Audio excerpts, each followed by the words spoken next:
Et je suis sûr qu'aujourd'hui, tu penses peut-être qu'il te faut plus de leads parce que c'est ça qu'on entend partout sur les réseaux sociaux.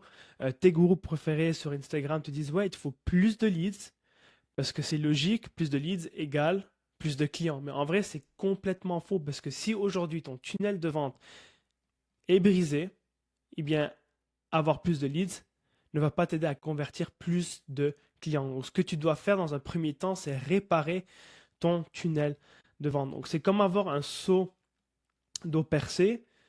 Si tu ajoutes plus d'eau, bah, ton seau ne va pas se remplir plus rapidement. Au contraire, ce que tu dois faire, c'est tout simplement réparer le seau d'eau pour qu'il n'y ait plus de fuite.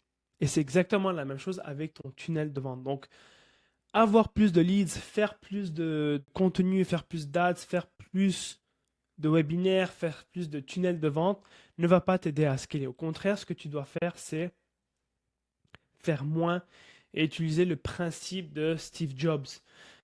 Less is more. Et ça, on l'a vu avec Benoît. À chaque fois qu'on a essayé de complexifier le business, d'ajouter des nouvelles stratégies, d'ajouter plus de choses dans le business, tout s'effondrait. Et en gros, il faut faire exactement comme Steve Jobs, c'est-à-dire focus means saying to a thousand things. Ça veut dire que tu n'as pas besoin de faire des webinaires, tu n'as pas besoin de faire mille et une choses, tu dois faire une chose et très bien. Et petite anecdote, je suis sûr que tu le sais, Apple, ils ont percé dans le marché, ils ont fait des milliards de dollars lorsqu'ils ont lancé Apple, et ils ont toujours focus sur un truc, ils avaient un produit phare. Et par la suite, lorsqu'il a été viré d'Apple, c'est là que tout est parti en couille.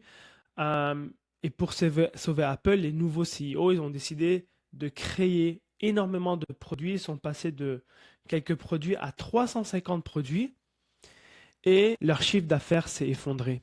Ils sont même retrouvés à moins 1,04 milliard de dollars. Et par la suite, une fois que Steve Jobs est retourné à Apple, il a dit, OK, on va supprimer la majorité des produits et on va avoir que 10 produits. Et c'est là que Apple a percé à nouveau.